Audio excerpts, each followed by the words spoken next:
Hi everyone. So I'm going to give you three little very simple exercises you can do sitting, lying down for your hip joints and for your shoulder joints. Yeah. The effects might be felt in the hips in themselves, in the back of your pelvis. They might be felt in the shoulder themselves or in the space between the shoulder blades, kind of at the base of your neck. So it's very simple. If you're sitting, just sit somewhere comfortably. Make sure you can have your feet on the ground and the feet are at least underneath your knees, if not a little ahead of your knees.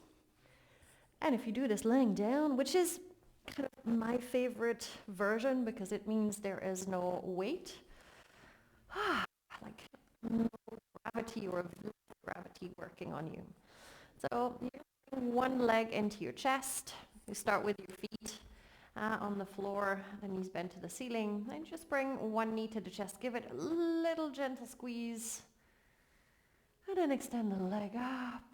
Your hands serve as hammock. It's a good little moment to have a little circling of the toes to loosen that ankle joint. And then you're gonna bend the knee, turn the foot to the right. If I'm starting with the left leg, and basically the leg is going to land like this and create like a window shape. And then I'm going to use my left hand, left leg, left hand. When you get to the right side, right leg, right hand. And I'm just going to place it somewhere between the knee and the hip. So it's not directly on a joint. It's really against like the muscles and the fascia.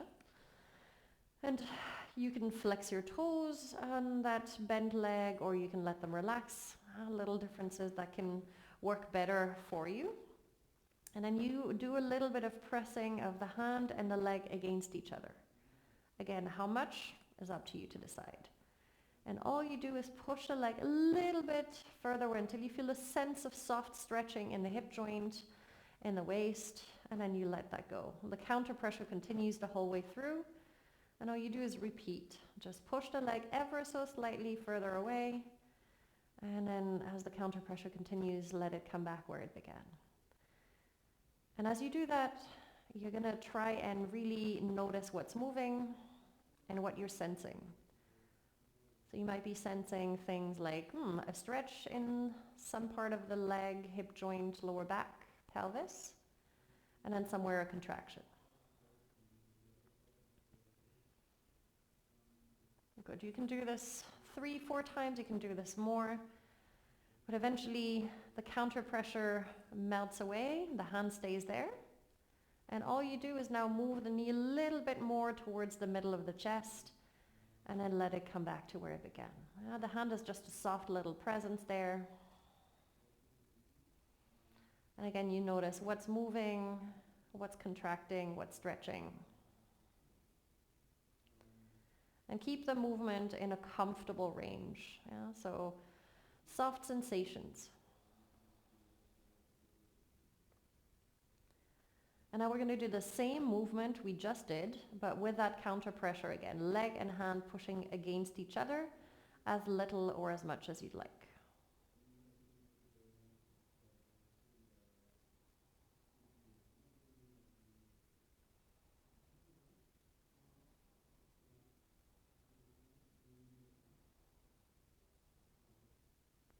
Again, do it 3-4 times and then upwards from that.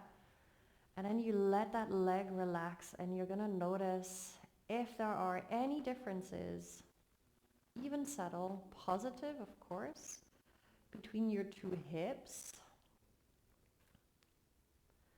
the two sides of your pelvis or lower back, or waist.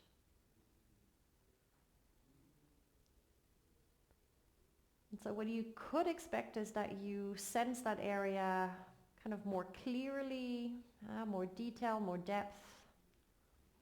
That's part of the point of these exercises, is to strengthen the connection of your brain to that body part, which is good for mobility, for moving effectively in a more coordinated way, and to prevent injuries, and to have more mobility, like more range of movement. But you might also actually feel relaxation. Yeah, so you would do the exact same thing on the other side. I'm just going to keep it short and just move up to the bit for the arm. But you would do exactly the same thing on the other side. Yeah, so first with the counter pressure, moving the leg away and then letting it come back a few times. And then without the counter pressure, the leg moving a little bit more to the middle of the chest and then going back. And then after you've done that enough times for your body, a little bit of counter pressure and the same movement, leg moving in, more to the middle and then back. And so now let's get to the arm. So I'm going to lift my left arm. My left elbow is going to be above the shoulder and I have like 90-degree angle here in the arm. That's not super important. You can kind of play with the angle here, but you definitely don't want the hand to just sink down. So you're going to put your right hand against the bottom of the left elbow. And again, a little counter pressure. And then you let that arm slide as little or as much as you want up and down a bit. And again, not too big a movement. And you feel what's moving. The arm, the shoulder blade, ribs. Where is the sense of stretch? Where is the sense of contraction? And how do they change?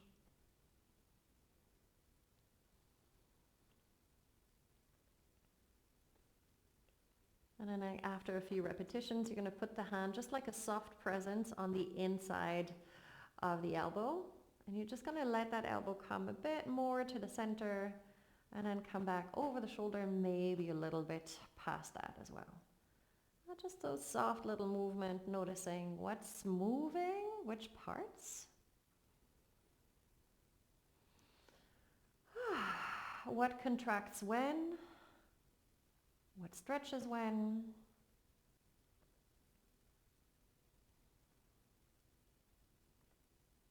And then you do the same thing with the counter pressure of arm and hand against each other.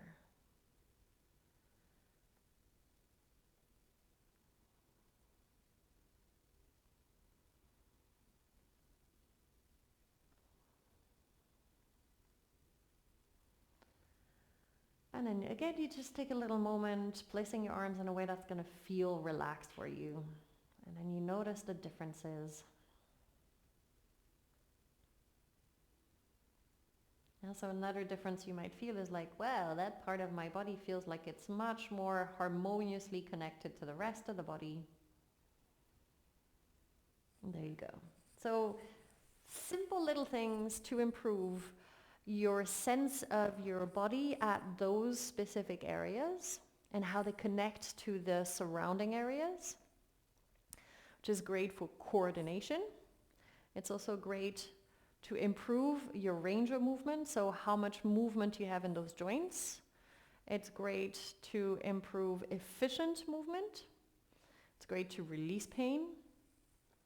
And it is great also to make your movements not only more efficient, but also with the efficiency comes a reduced chance of injury because you're just more in that part of your body. So you'll feel things as they're happening and you can kind of react more quickly. Yeah? Enjoy. Try it out. I've been doing this for a few days now and it's really just wonderful also to release like my lower back and my neck. So I'm curious to see if you have any kind of personal insights or little happy wins in your body, what they might be. Feel free to write me a little comment. Take care of yourself. Bye-bye. See you soon.